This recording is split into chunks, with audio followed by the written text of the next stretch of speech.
How can I serve today, sweet spirit? How can I serve today, oh Lord? Speak in ways that I will understand. Where you lead me, I will follow. Where you lead me, I will go.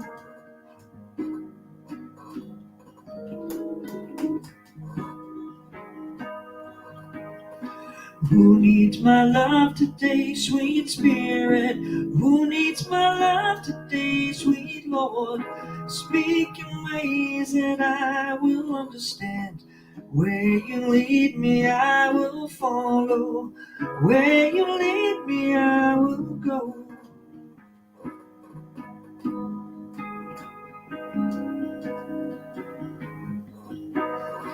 How must I share today, sweet spirit? How must I share today, oh Lord? Speak in ways that I will understand. Where you lead me, I will follow. Where you lead me, I will go.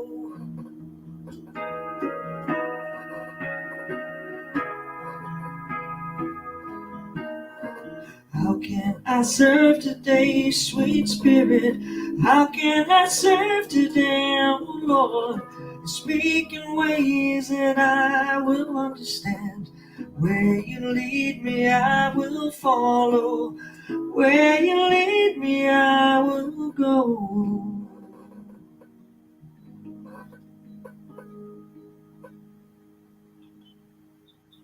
Wow, that was wonderful, Barb. I don't know that song. I hadn't heard it. What's the name of it?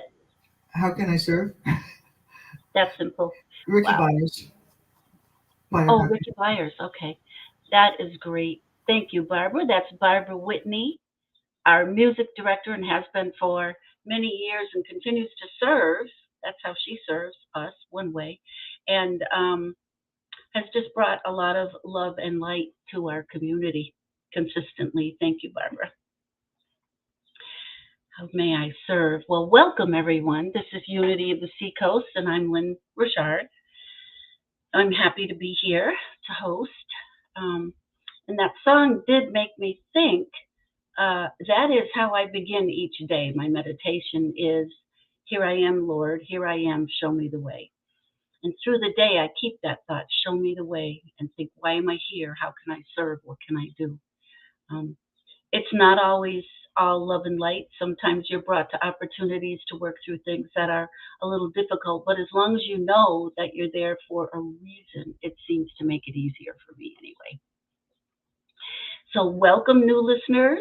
If you're here, we welcome you, and we're so excited. Very soon, we'll be able to meet you in person, and that would be June 26th. Our new space will be open. Um, And for those who are not new listeners, thanks for hanging in there. How exciting. We're finally going to be able to be together again and sing together and have fellowship together. And I so look forward to that. We usually begin, I begin my day and we begin our service with something called the Daily Word, which is a publication from Unity Worldwide. That I get, and I get large print so I can read it easily. And it's a great way to start your day, to put that positive thought in your mind and follow that through the day. Today's daily word is truth. The light of truth shines in my heart. Like a kaleidoscope shifting patterns of dazzling colors, my life is always changing. Some of the changes I may like, and others I may not, but I accept the changes nonetheless. I enjoy pleasurable moments while learning and growing through the more unpleasant ones. No matter where I find myself along the spectrum of human experience, I take comfort in spiritual truth. God is changeless, my rock and refuge in times of struggle, and the wings that lift me in times of ease and bliss. I remain steady and calm, even as I navigate life's inevitable changes. finding lasting comfort in the truth of God as absolute goodness. As I travel along my unique path, the steady light of truth shines from within me. And our scripture today is 1 John chapter 2, verse 8. Yet I am writing you a new commandment that is true in him and in you, because the darkness is passing away and the true light is already shining. And again, the thought for today, the daily word truth, the light of truth shines in my heart. We have a mission statement that we honor and respect and truly try to live through and to, which will be easier once we're in person. It'll be scrolling along the bottom, and I'll read it twice. Our mission statement is, we are a loving, nurturing community dedicated to being a positive path to spiritual living, to awaken oneness with God within us all. Again, it's scrolling at the bottom, and let's do that together. We are a loving, nurturing community dedicated to being a positive path to spiritual living, to awaken oneness with God within us all. I hope you'll join us in living that mission statement. Again, that mission statement is something that I embrace in the sense that sort of, with a young child, if they're misbehaving, I believe you don't punish them, you redirect them, put them on the right path. They've gotten a little off the path. And I believe that with kind of everyone I meet, not my path, not what I think is right, but their path, and to lead them on and help them understand that they're holy, that spirit is within them. And if you can remember to think that way and see that way, life is just so much easier. And you feel like you know what to do and where to be. So again, I love our mission statement. We do have a prayer team composed of reverends and prayer chaplains. And I am a chaplain, my husband's a chaplain. We also take that very seriously. And Bonnie Flaidlin is a chaplain, and all three of us will be at the services live. You can come to us and pray with us in person, or you can put whoever you want prayed for or your own prayer. You can add someone to the list, yourself or someone else, by emailing Reverend Tom, and that would be, it's right along the bottom, so it's tscheinler@yahoo.com. Very simple when you know how to spell his name. tscheinler@yahoo.com. And you can also, if you're on Facebook or YouTube, you can also put your request for prayer, excuse me, in the chats or comments there. And if you don't want to give someone's name, you can give their first name and last initial, or you can just put initials, or even just put a heart, put an emoji, prayer hand emoji, something, and you will be in our prayers. You are anyway, quite honestly. So we do have a website that we have been working on, and it's, I feel, very easy to navigate. It's nice to look at. It's easy to find things, and there's an awful lot on there. So to go to that, you just go to unityoftheseacoast.org, and it will open up, and there are a number of different tabs there, things that you can learn about unity, learn about this particular unity, and just see some of the things that we've been doing and looking forward to the things that we will be able to do once we have a space. So unityoftheseacoast.org, easy. Once you are on that page, if you scroll towards the bottom, there's a blue donate button, and it makes it very easy. I find it very easy. Our platform is Tidely instead of Venmo or PayPal or something. We use Tidely. This is specifically designed and written for churches to make it quick and easy. So you hit the donate button. If it's your very first time, they're going to want you to put in some information and choose a PIN. And then after that, you just click and donate, and you can set it up once a month, once a week, once a time. My income is kind of comes in irregularly, so I do a one-time donation, and I always do at least 10% of the income that I receive. That's something that I was taught through prosperity classes, and my husband and I just are in awe how this prosperity law works, because the more we give, the more we get. It's just amazing. It really works. And I was terrified when we began with the prosperity plan, because I always felt like I didn't really have enough. I had to pay my bills, and what do we get to do? Will we have money for gas? And magically, it increases your income, whether it's cash or someone suddenly gives you a gas card in gratitude, or somebody comes with a load of, I mean, it's just amazing. It's amazing. So anyway, I'm hoping we will have some prosperity classes coming once we have a space, so that you can learn this and live your life in true prosperity. Well, I went on about that, didn't I?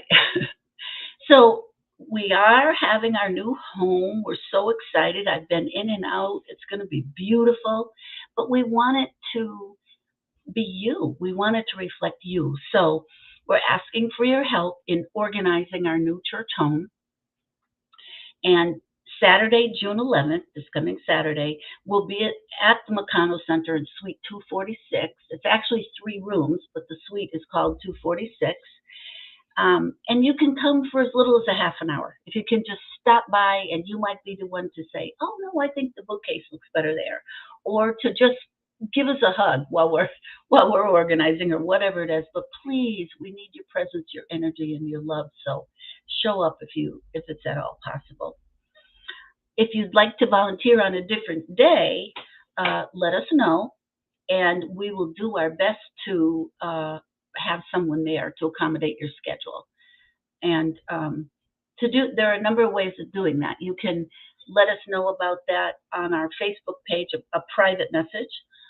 You can also email us at unity.uost@gmail.com, and the Reverend and the board members have access to that, and they would be able to respond and help you meet us at another day and time.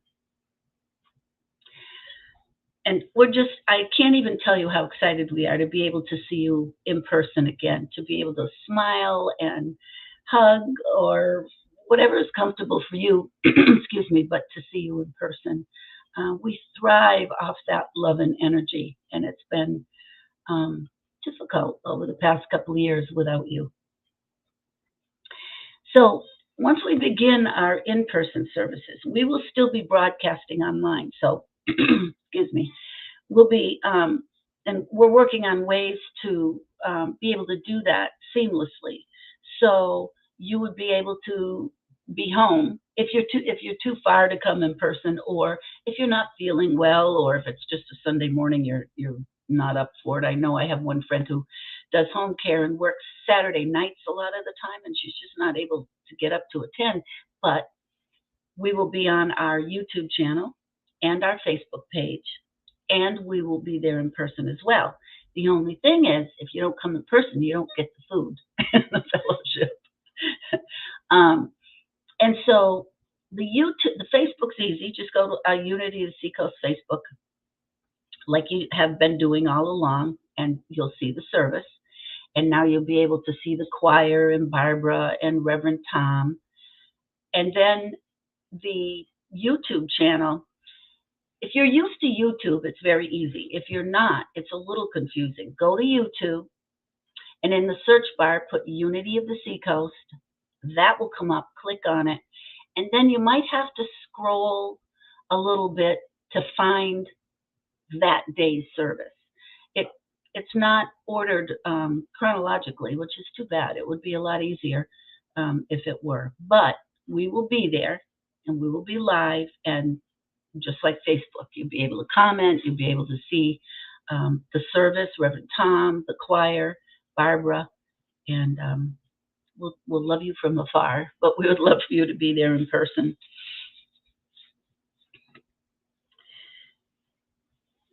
And we want to use the space to its full potential. So this is another way that you could be of service is that if we give a class or a book study, we hope that you will take the challenge and come in person and participate.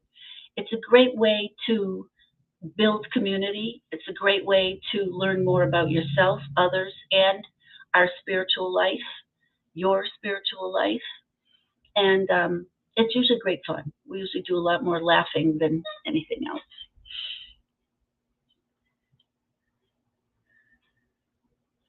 We'll be opening on the 26th of June, so that's only a few weeks away. And one of the things Unity is known for, any Unity church I've been to, is food. We all love to eat too. And we have some phenomenal cooks right here in our own little group. So if you are coming to fellowship, please feel free to bring something. You can bring a dish. You certainly don't have to, but you can bring a dish. And if you're not a cook, if you don't like to cook, or if it's a week where you don't feel you can do that, you can always bring a pack of napkins or some disposable coffee cups or paper plates, something, a bag of chips, whatever. And it still makes it fun. It's a potluck, and so you never know what's going to show up, and it's always magically wonderful. So we look forward to that too.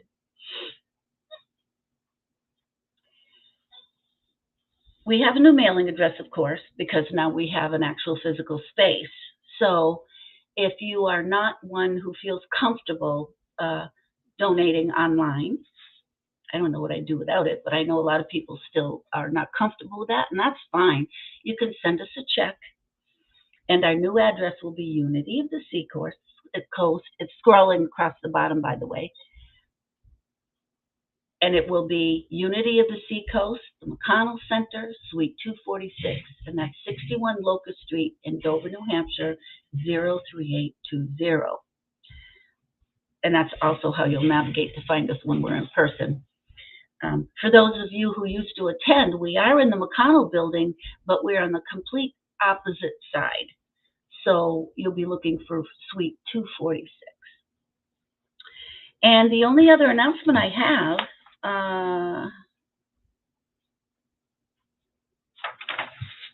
is that tomorrow night is the first Monday of June, and you know our chaplain, Charlie Richard, has been doing meditations, and he's chosen for June, which I love, Home Blessing, which I think is a wonderful idea with the change of the seasons to bless your own home, but also looking forward to blessing our new space, our Unity of the Seacoast home.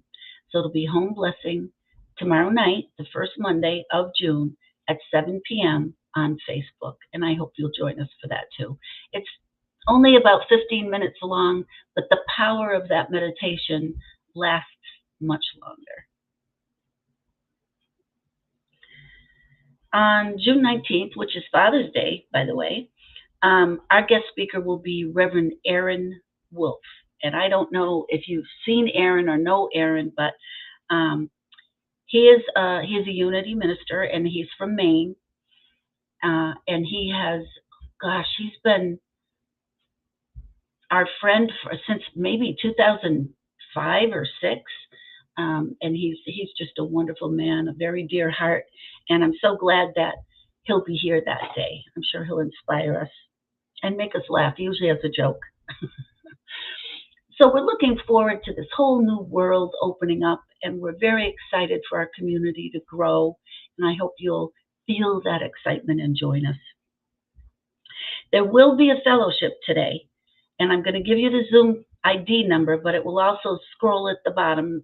I know I'm visually impaired. I can't always see it that small, so I'm going to read it also. So the ID is 834-679-7-8572. I'll do it one more time because I really hope you'll come to fellowship. 834-679-7-8572. So the last thing before I introduce our Reverend Tom is our Namaste, which has become a prayer and a joy to me, and I love it that every Unity church I've been to in any state practices this. It's just wonderful. Namaste is a Sanskrit word that we interpret as the Christ in me greets the Christ in you, the light in me, the spirit in me, the holiness in me, however, whatever word you choose, acknowledges and greets that within you. So we put our hands in prayer position, look directly into each other's eyes, and we say, Namaste. And namaste to you, dear ones. Barbara's going to give us another song. Thank you, Barbara, for always being here. Thank you. My pleasure.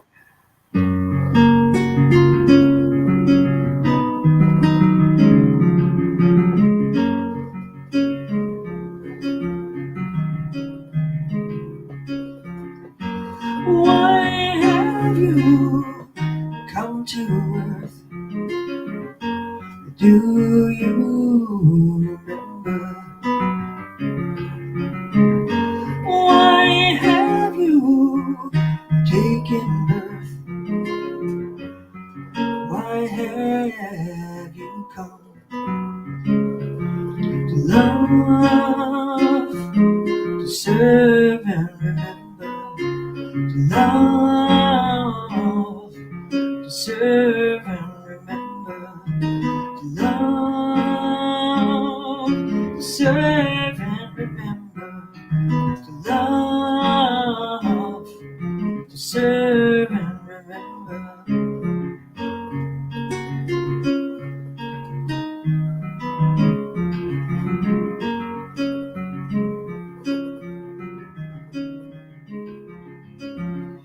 Why have you come to earth? Do you remember? Why have you taken birth? Why have you come to love, to serve and remember? To love, to serve and remember. To love, to serve and remember. To love, to serve and remember.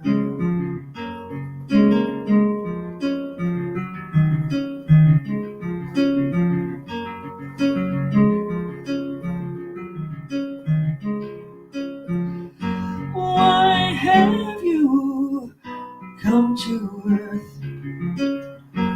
Do you remember? Why have you taken birth? Why have you come?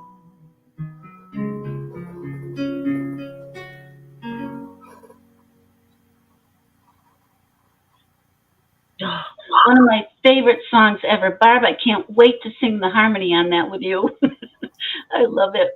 And that is why we're here, to love, serve, and remember. Thank you. Thank Beautiful. you.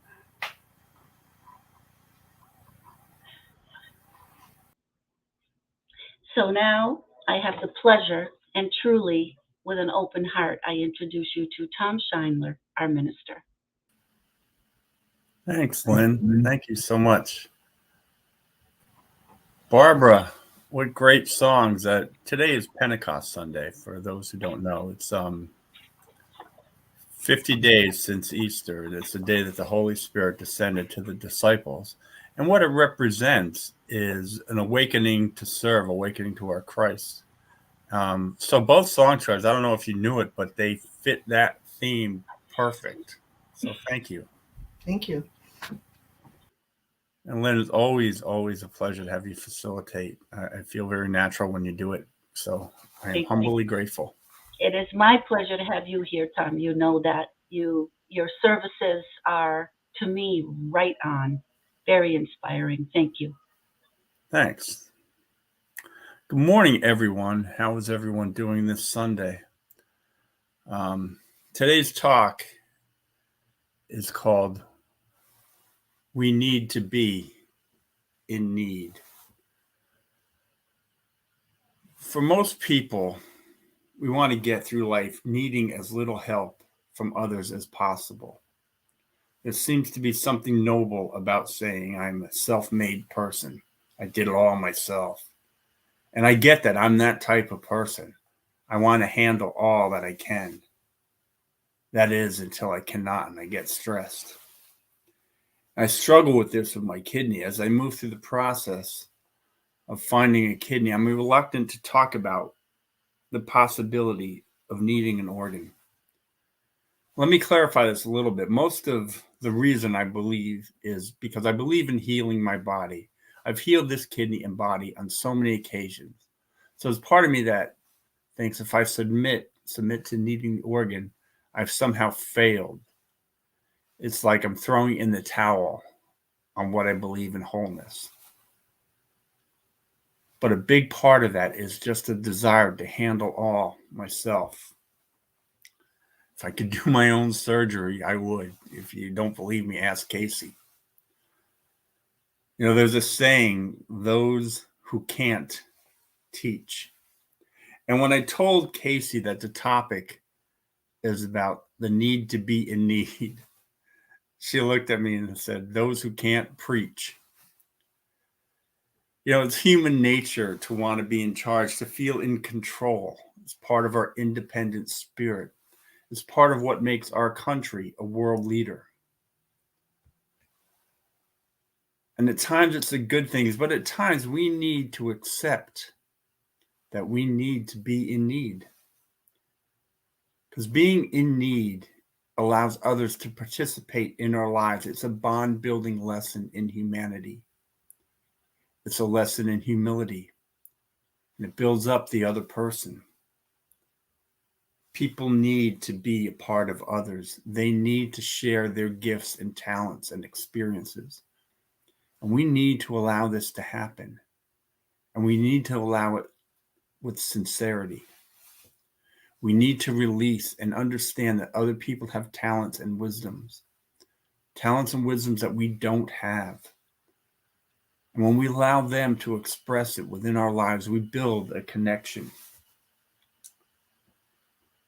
Luke chapter 5, verse 1.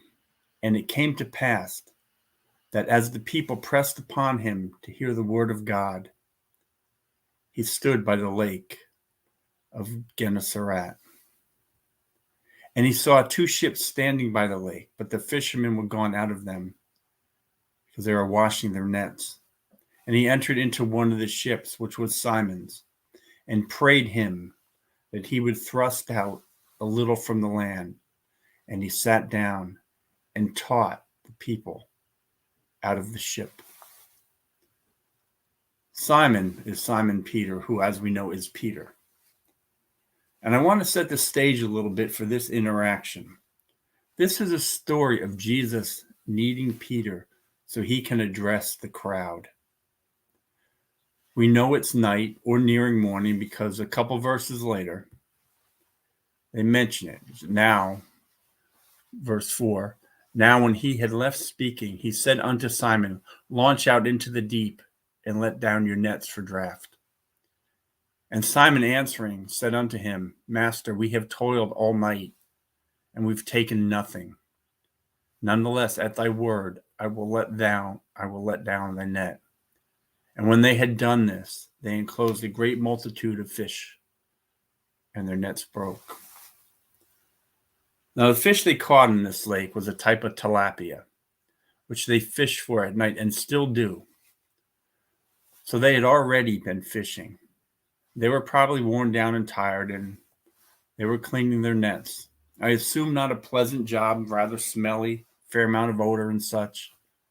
These were humble people, perhaps the type of people that we would not notice today. Perhaps the type of person who would seemingly have little to offer to a holy man. But Jesus doesn't think like that. People followed him and wanted to hear him. And he knows to address all these people, he needs to make his voice carry. The best way to do that is over water. Sound travels 7 times faster and clearer over water than it does on land. So Jesus is in need. And he asked Peter for help. Peter is a fisherman. He has a boat, and he launches the boat. This lake, which is part of the Sea of Galilee, is the largest freshwater lake in Israel. I live on Northwood Lake, which is rather small, but it's still an effort to keep our kayaks in the same spot and not drift away. Peter has the boat and he has the skill to row Jesus out and to keep working the oars so Jesus can stay in the same spot to address the crowd. Peter has the skill and the front row seat. And at this moment, he is now part of the mission. He is needed for this mission. It's this bond that when after Jesus tells him to row out and get fish, that Peter does. It takes this bond of Peter knowing he was needed. Remember, they had fished all night and caught nothing. And then here comes a man who's not a fisherman, and he's going to tell them how to do their job. But Jesus was humble. He was in need. And in that need, he raised Peter. And Peter was humble. And therefore, he took Jesus at his word. Peter was now bonded to Jesus for the rest of his life. I remember years ago, there was a family from Nicaragua, a wife, her kids, her husband, and her brother. And they were camping near where I was staying. And I gave the husband and brother work for a few days. And when I dropped them off at the end of each day, the lady had dinner waiting for me. She would catch a perch in the pond that day and cook it as a way of saying thank you. Had its skin and its eyeballs, and it was not something I was used to. And I really didn't need the meal, but I accepted it as if I was in need because she needed to be filled, and it was not lost on me. And it was a wonderful gesture because I learned about them. They were kind, and we chatted each night. By her being able to offer me her skill and kindness, it brought us to a new level. It was an acknowledgement of equality. And I was in need. I needed to be culturally expanded. Has there ever been a time in your life you've been in need and the person did not make you feel as if you were in need? We learn in those times when we are in need. We learn from teachers, instructors, parents, grandparents. Anyone is a teacher, your aunt, your uncle. When we take time to learn, we build and we change the narrative. Allowing someone to give wisdom is a way of being in need. We see this time and time again from people from 2 different cultures or religions or races or orientations when they exchange bonds and a bond of understanding happens. That's what I mean by acknowledgement of equality. Jesus knew the best way to build these bonds was to be humble, and he did it with sincerity. He did it by learning for himself. Remember, he was not so open in the beginning when he met the Canaanite woman. Not because she was a woman, but because she was not Jewish. But he needed her to expand his vision of equality. And she did it by using his style. But Jesus had already opened himself to needing women, to the inclusion of women. So while traveling to the Sea of Galilee, Jesus had to pass through Samaria. He sat down at a well and asked a woman for a drink. And by the end of that conversation, she was a follower of Jesus. And she believed him to be the Messiah. Now the well is to be believed to be the well of Sychar. It's still there today. Wells in that day were quite large. They were hand dug, rock or stone lined, That rock lining went up a couple of feet above the ground where it was covered with a big round stone cap. That stone have a hole in the center, and there'd be pillars on the side with a beam going across with a rope so you can lower down and raise a bucket. People at the time brought their own containers for getting water. And the stone cap was large enough so people could sit there, set their containers or whatever, and fill the water. But people did not show up to a well back then without having a way to get water to the surface. And it was also custom for the time to stay a good distance away from a woman if you did not know her. Women had little standing, and casual conversation was frowned upon. Jesus put himself in need. He comes to the well with no vessel. And he then breaks protocol and invites the lady to help him get water. She is valued in this simple gesture. He speaks with her as an equal. And she responds. And eventually he says, John chapter 4, verse 13, Jesus answered and said unto her, Whosoever drinketh of this water shall thirst again. But whoever drinketh of the water that I shall give him shall never thirst. But the water that I shall give will be in him a well of water springing up into everlasting life. And the conversation grows, built on that simple bond of Jesus being in need, and she can help because she now has value. We see this over and over again. He allows people to use their personal gifts to help him in need, to help him in his mission. He cannot do his mission alone. From the oil rubbed on his feet to the Cyrene man carried his cross.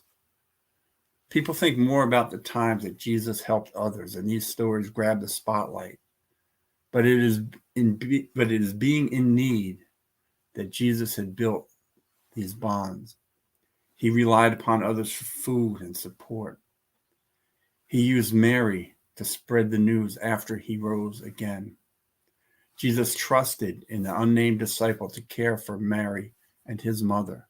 That disciple most likely was John. He even teaches this style of leadership to the disciples. He tells them how to mission. He instructs them to bring no food, only one tunic and one pair of sandals. He is telling them to be in a needy, humble state. Why? Because when people see them in need, what they offer will be sincere, and they will listen and tell of themselves. When people help you, they are participating in your life, and that bond is built. I am terrible at being and needing help. It's hard for me to not try to solve or do everything. You know, my ministerial evaluation, that was the first thing they picked up on, because it's very common for a minister. It's part of why a minister seems like it's always a full-time job.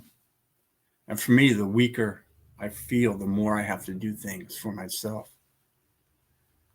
You know, when people say, Tom, you must learn to accept help, I think, yeah, I'll work on that too. Because we love to help others. It makes us feel good. But in order to help others, there must be someone in need. And that gesture of helping others builds them up, and it builds us up. And in doing for others, we are setting an example of God working through us. But we do the same for others when we allow others to do for us. We must learn to accept being in need because it's part of the cycle of life. We must accept that we need even in the times of good. So when we age or illness or adversity hits, that we are capable of accepting help without it eroding at our self-worth. As with all spiritual growing and faith, we practice this in the good times so it is available and we were well prepared in the not so good times. We will each age and we will slow down. There will come a time in our life that we don't know something or understand something. And I use 4 mentors to talk about being a minister. A mentor apprenticeship relationship is common in so many aspects of life, from doctors to plumbers. It is passing wisdom and knowledge. Gaining help or wisdom from another allows that to move through the generations. At every age, wisdom comes from every age. Remember, years ago, I was working with an old carpenter who had taught me so much. He was a great carpenter, a great man. He was in charge, but he also wanted no input. One day I told him a technique that he was using was actually making the structure weaker. And he told me, he goes, "Tom, I've been doing this my whole life." And I turned to him and I said, "So I think at this point you'd want to learn how to do it right." I could tease him at this point because we had a good relationship, but I also was able to demonstrate that what he was doing was actually making the structure weaker. And in that moment, he was in need of my advice, and he was open to it. And because of that, our bond to each other grew, but our bond to the project grew. But like everything comes with balance. You will meet people who live a life in need. It's just the way they are. They want others to solve everything for them. Do not get pulled into their trap. You are allowed to step over the baggage that they place at your door. There are also those who offer help, but only to keep score, only to leverage their good deeds against you at a later date. Often these people are takers. There's a saying that givers need to set limits because takers never do. And we all have times in need. When we grieve, we are in need. When we are ill, we are in need. When we need to learn something, when the task is too large or heavy. I like to say I'm a self-taught guitarist, but that's not true. I've needed guidance.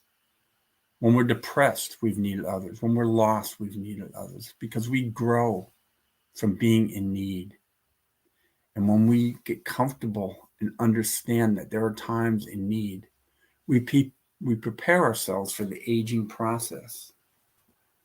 For me, it's a very hard thing to shift from being a strong physical person to a more cerebral person because I have this sense that if I'm not physically handling things, then I'm not getting anything done.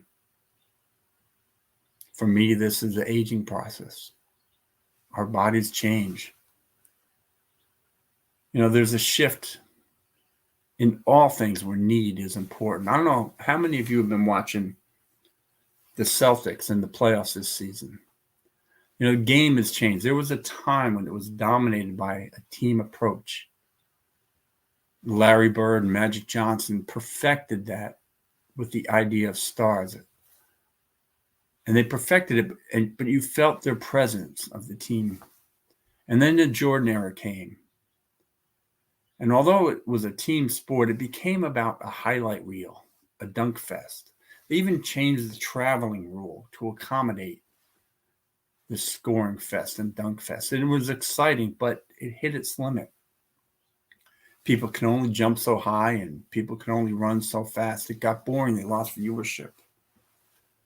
And people began to turn away. But if you look at the game now, it has its great names, but the game is dominated again by the team play. All throughout the playoffs, you've seen teams depend on each other. Each team has their leader, but that leader recognizes that he needs to be in need of the rest of the team.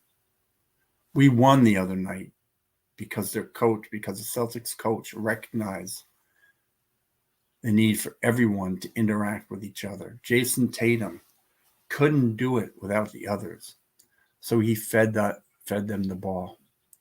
Stephen Curry, who number-wise, looks like one of the greatest players of all times, gets those numbers because he is more apt to need his teammates. His team is better when he gets them the ball. And this is evident by the fact that two of his teammates were injured over the past 2 seasons. Without them, they didn't make the playoffs. With them, they're in the finals. Wayne Gretzky, the great hockey player, needed his teammates to shoot more. So they opened up the defense so he could shoot, because he was not a big or a physical player. He needed his team to create on the ice so he could create. Jerry Rice needed Joe Montana. During the calling of a play, Montana could tell by the way a defense lined up. And he could tell Rice who he would have to beat. He would call it out, whether it was a safety or a cornerback. Rice needed Montana to see the field so Rice could create his own route. And because they needed each other, they were both among the tops to ever play the game. It's a difficult part of anyone's life when they realize they cannot do it alone and that they don't know everything. Teens go through this. They get the sense that they know all and need people less. My daughter and I joke about this. 15 years ago, she knew everything about everything. And now in her early 30s, she knows so much more. But what she knows mostly is she doesn't know everything and she needs people. Again, that's the aging process. So we get back to Jesus. He's building his mission. He knows what it will take to spread his word. He knows he will need others for many things. So he simply asks, and he changes Peter. I always say that Peter is the most like us because he shows characteristics that we can relate to. He needed to be needed. He was eager to use what he knew. Jesus' mission did not need people in authority or people who were pious. He needed people like you and me. He needed this fisherman and the skills that he had. Jesus saw in him potential. And because of that need, Jesus became a leader of men. Peter became a leader of men along with Jesus. Because Peter was in need, he needed this recognition that he mattered. He needed this gesture to bring his upward mobility. We all need to be needed, and we all need others when we are in need. I ask you to sit quietly, eyes closed, as we do a short prayerful meditation. Taking a breath and exhale. We settle into our comfortable breathing pattern.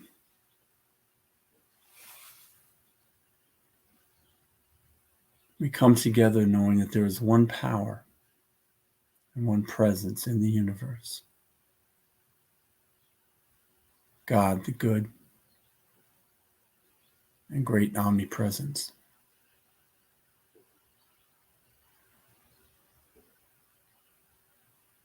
We acknowledge that today is Pentecost, the 50th day after Easter, when the Spirit of Jesus descended on his disciples. We acknowledge that this spirit is our awareness of our Christ-like connection.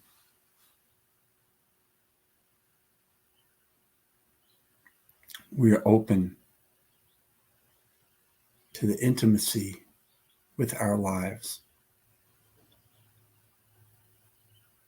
that this awareness brings.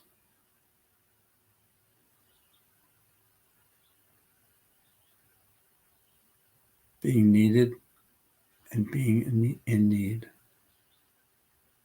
is also an awareness of the intimacy that others play in our lives.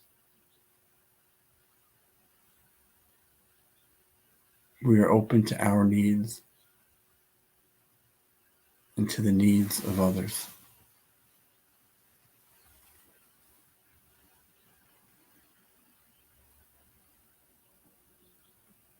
We now turn our attention to focus on the people around the world. We are open to their needs of health, wholeness, freedom from oppression, judgment, hunger, thirst, and trauma.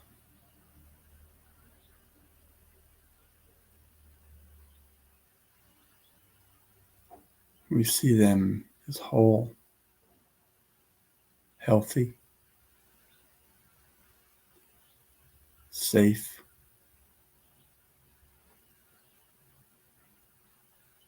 and loved.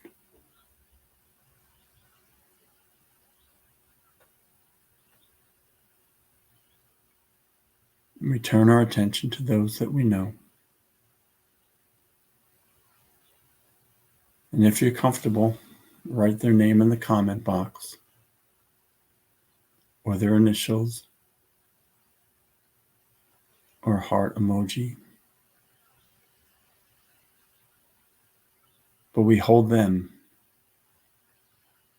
in our consciousness.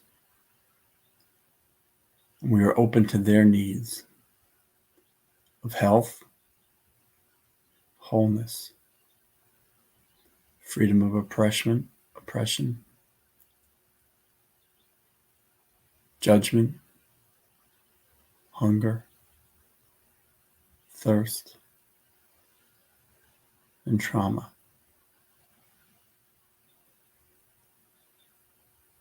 We see them whole, healthy, loved, and safe.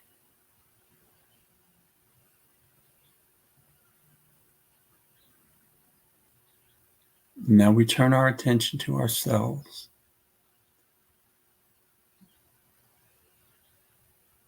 And we are open to our needs of health and wholeness, freedom from oppression, judgment, hunger, thirst, and trauma. And we see ourselves as whole, healthy, loved, and safe.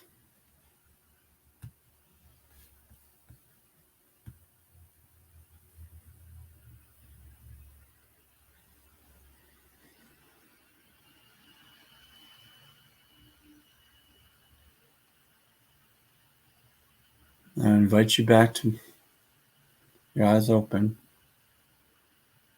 for another prayer that we do. The prayer of affirmations and tithes. And as we place our right hand over our hearts, we repeat, divine love as me blesses and multiplies all that I am, all that I have, and all that I give, and all that I receive. And so it is.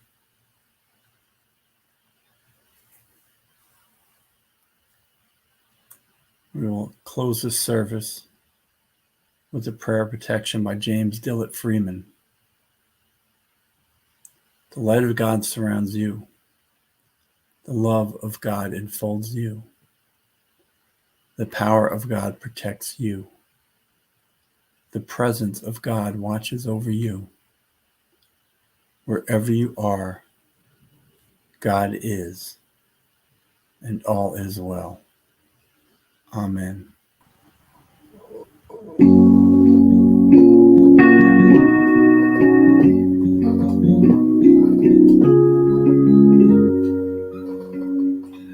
Let there be peace on earth, and let it begin with me.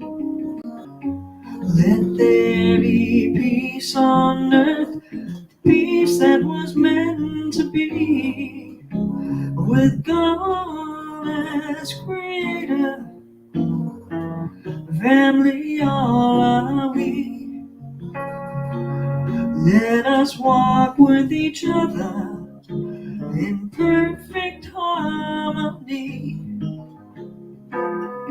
Let there be peace on earth, let this be the moment now. With every step I take, let this be my joy's vow. Take each moment and live each moment in peace eternally. Let there be peace on earth, let it